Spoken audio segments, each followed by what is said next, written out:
Well, good morning, everybody. Welcome again to K-ROG. This is your morning update. I'm Will Worsham. Thanks for joining me once again. We got a whole new week out in front of us today, and we are super excited for what that's going to be all week today. We're going to be leaving on vacation on Thursday, so I hope to still be able to join you while I'm on vacation from the road and maybe share some of our adventures with you. We're going to be headed up through the Midwest, upper Midwest. We'll be spending a lot of time in South Dakota. Going to visit that area with the Badlands and Crazy Horse and Mount Rushmore, like a lot of other people are doing right now. I've been seeing on Facebook some other friends of mine are taking the exact same little trip that we're taking. So we'll just be following, I guess, in their footsteps. But we've got plenty of people hanging around the house. Mom and Dad are still here on the compound. We got a friend coming in to teach some Taekwondo. A really great friend of mine, Michael Lee, is coming. Fifth degree black belt. He and I have sparred a lot over the years. He's a fantastic martial artist and a very excellent instructor, and he's going to be filling in for us at the Taekwondo school for a couple of nights and staying here on the compound as well. So we're looking forward to having him. We're going to look today. I've got I've got a bonus verse of the day for you today. We're going to look first at 2 Corinthians 10:5. It says, "We destroy arguments and every lofty opinion raised against the knowledge of God and take every thought captive to obey Christ." That's 2 Corinthians 10:5. And I'll tell you, the reason that I brought this verse in, first of all, it came up just in my natural reading that I do all the time. It came up for the weekend. You know, for years and years and years, I really avoided engaging on social topics and politics in social media. I just thought, I don't want to do that. I'm not really interested in it, and just avoided it a lot. But then more recently, I've just become the opinion that, this is now the forum, right or wrong, this is the forum for public discourse, and so many people's, at least their thinking is shaped by social media. And I'll be honest, I don't know if posting does any good or not, and I don't know that it changes anybody's mind, but I do believe that you can begin to feel isolated in your opinions if all you see is nonsense and one side. And so I think it's important that both sides are represented, and I'm trying to represent, to some extent, at least the thought process of better ways of thinking about things, perhaps. So, if you'll notice, if you're watching the things that I post, they don't always take a position, but they should be at least thought-provoking for an idea that maybe I feel at least as being underrepresented. And then this verse comes along and sort of supports that position. We destroy arguments and every lofty opinion raised against the knowledge of God. And so I think that we're called into the discourse, wherever that may be, for right or for wrong, and it may just be to encourage and edify those that are thinking along biblical lines anyway. I'm going to put that with another verse that actually popped up today. It's Colossians 4:6. It says, "Let your speech always be gracious, seasoned with salt, so that you may know how you ought to answer each person." So I think this is an interesting verse, and I really, really like it, because I think that people all the time, oftentimes, many times, are going to jump on that first phrase, "Let your speech always be gracious." And I'm certainly not disputing that. This is the Bible. I think it should be gracious, and I'm working on it. I'm certainly not perfect in this area. So I think that we need to avoid the name calling and the belittling and the petty. I mean, somebody last night was calling me stupid. I'm not the sharpest knife in the drawer, but I think stupid's pushing it, honestly. At any rate. But then there's the second phrase, seasoned with salt. Well, I like that. I love being salty. Salty's pretty fun to be online. Hey, Josh, thanks for watching this morning. But it says so that you will know how to answer each person. And as I, read this, it was referenced to another article I was reading and related to this verse. And basically it says, win the friendship, even if you have to lose the argument. I would put it another way. It's more important to win the friendship than it is to win the argument. So let's be sure that as we go about destroying arguments, and lofty opinions raised against the knowledge of God, that we do so in a gracious manner, seasoned with salt. Peter Drucker, who is a manufacturing and efficiency expert in that world, he's our quote of the day. He says, "There is nothing so useless as doing efficiently that which should not be done at all." Great quote. Think about that. I'm really, really good about doing something that doesn't need to be done. I can do it really well. Not helpful at all. And speaking of things that I'm not going to say they ought to be done, but when we focus on things, when we spend all of our time and energy focusing on things and issues and perhaps that maybe are insignificant, we're going to ignore the significant ones. And here's one that I'm not inclined to let go of anytime soon, as I've just learned more and more about this topic. Here's something that I find shocking. If you go by averages, 1,200 children will go missing in the United States alone just today. 460,000 children are reported missing every year, according to the Federal Bureau of Investigation, NCIC, National Crime Institute. Can't remember what that stands for. I used to know because it was something we used all the time when I was a prosecutor. But in the United States, an estimated 460,000 children are reported missing every year, according to the FBI. You do the math on that, you divide it by 365, that's over 1,200 children every day go missing in the United States. And I think we have to ask ourselves why. Why are so many children going missing? And I think I have to wonder if economics don't go into play here. We're simply looking at supply and demand.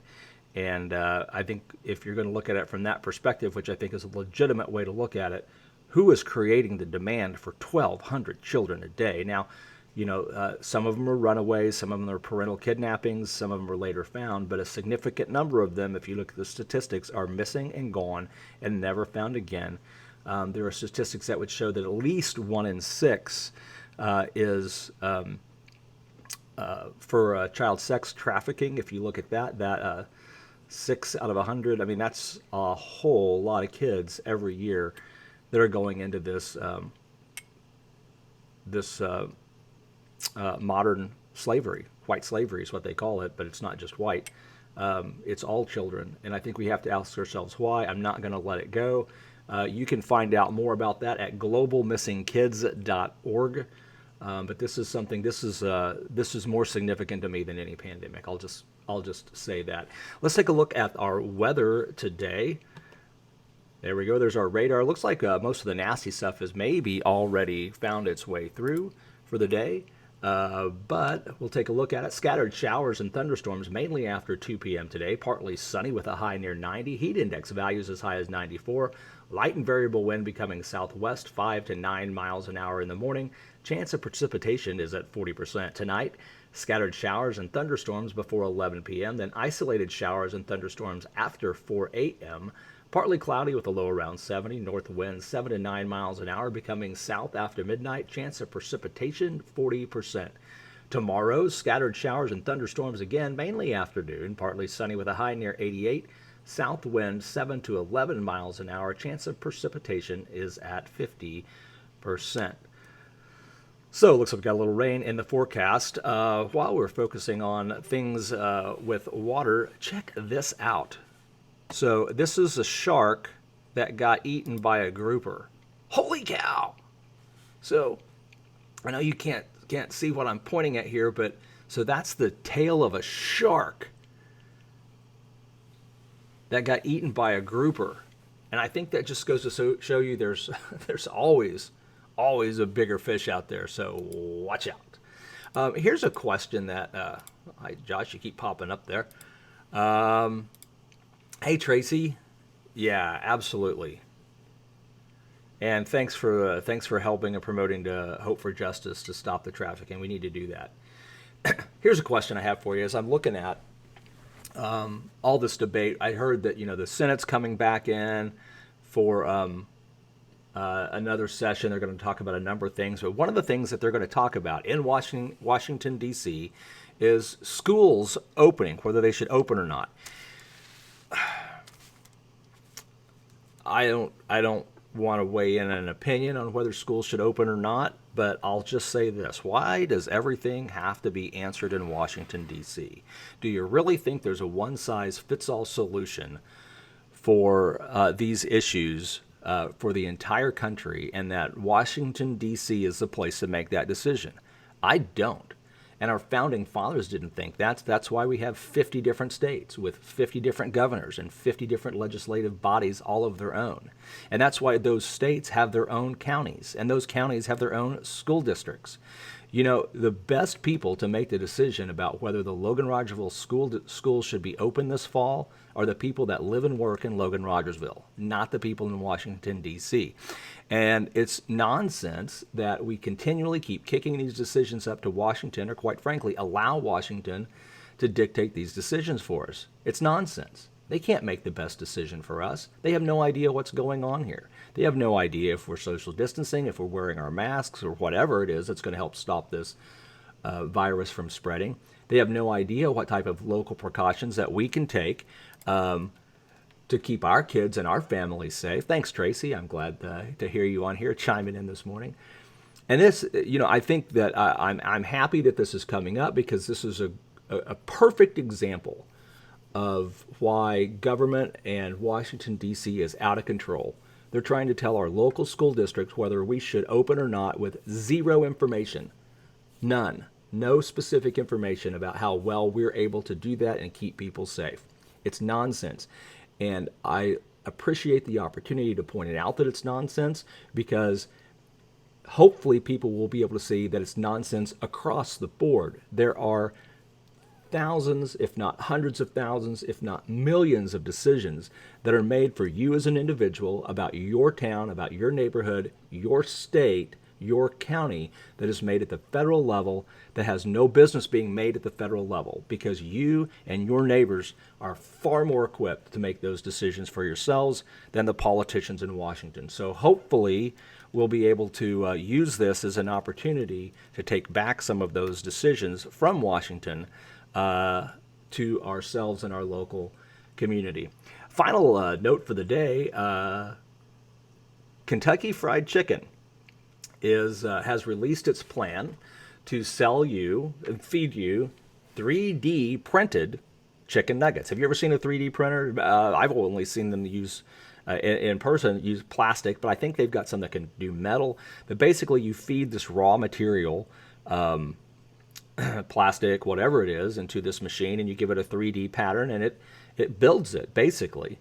And I have seen bio 3D printers where they have been working on building, you know, ears and some other things for plastic surgery purposes out of biomaterial, cellular things, and apparently they work.